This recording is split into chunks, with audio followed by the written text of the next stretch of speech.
Hi, Coach. How you doing, Jeremy? Obviously, very important road game here. It's been a few months since y'all have tasted victory on the road. What has been your message to the team ahead of this game?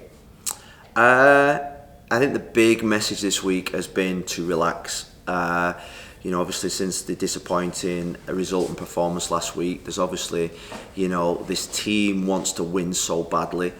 They so desperately want to impress. They so desperately want to score goals, defend well, perform really well because they're a hungry bunch. They're a brilliant bunch of players. And, what I've sensed in training this week is a real togetherness, a real spirit, but there's the some days it's just been a little bit uptight, and I've said, look, relax, trust ourselves, trust what we're doing, trust the principles, trust the intensity that we're working at, trust the way that we want to play. And I think if we do that, then we'll have a really good performance. We've got some players back this week that have given the group a real big boost. I think in this league, if you start games with 6 starters out, it's going to be difficult, and that's not an excuse. That's just a fact. We need to get the structure of the team better. We need to defend better. There's lots of things that we need to improve on. But what I want to see tomorrow is what I've seen probably for the last four or 5 weeks.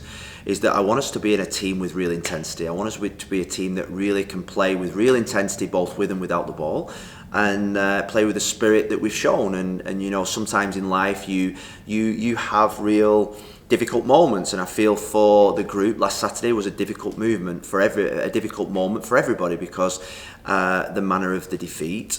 But it wasn't effort. It wasn't through lack of effort. And when we get these players back and we get the cohesion in the team that we want, we'll see a style and an identity that I think everybody will be really excited about. Jeremy, go ahead. Thanks, Coach.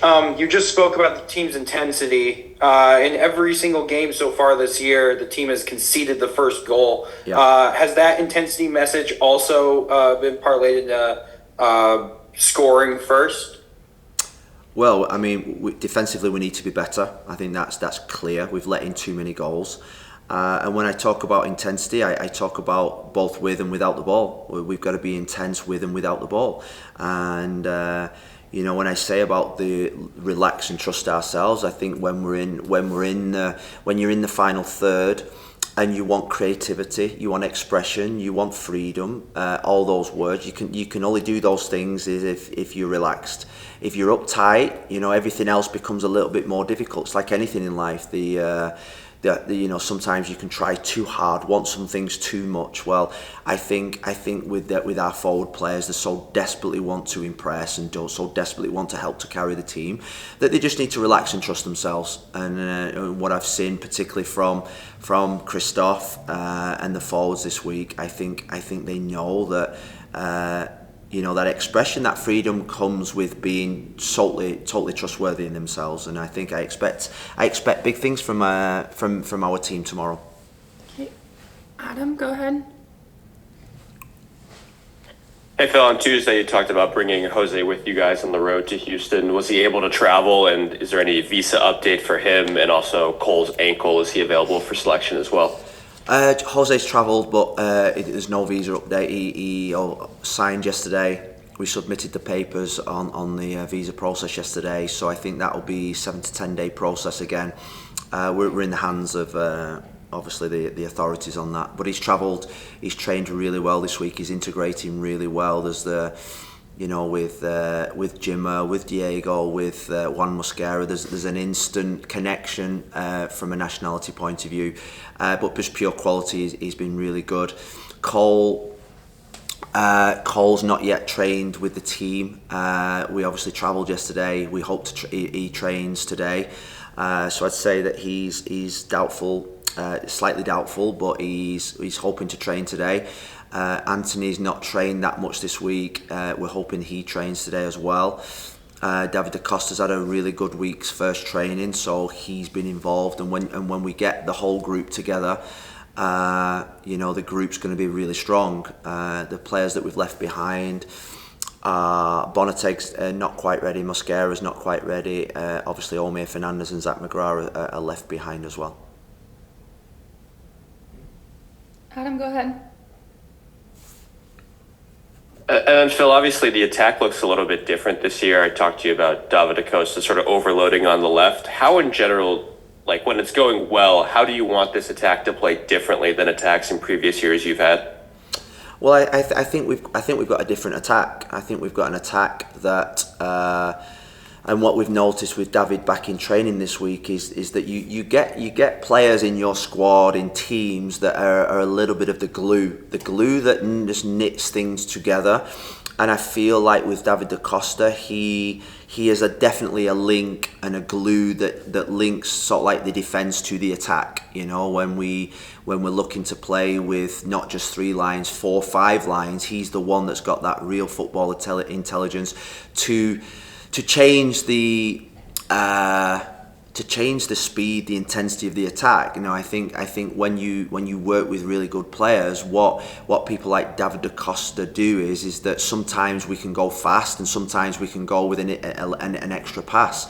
And I feel like in the first 3 games we've just been going probably at 1 speed, which is trying to go as fast as we possibly can, because that's what the players we've got and the profile of players we've got. But I think with David, with Aravinha, with Jose and Cole back, hopefully we can change the speed of the attack, so we can go from a control position to a fast counter attack. We can go from a fast counter attack where we don't probably have the opportunity to score to control the game with extra passes. And I think when you get extra quality in the team, you get that sort of like the variable ways of scoring goals, if that makes sense.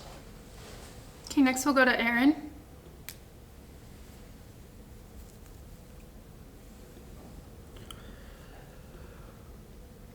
Aaron, can you go ahead?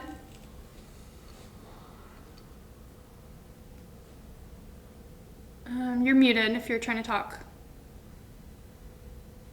Okay, we'll go back to Jeremy.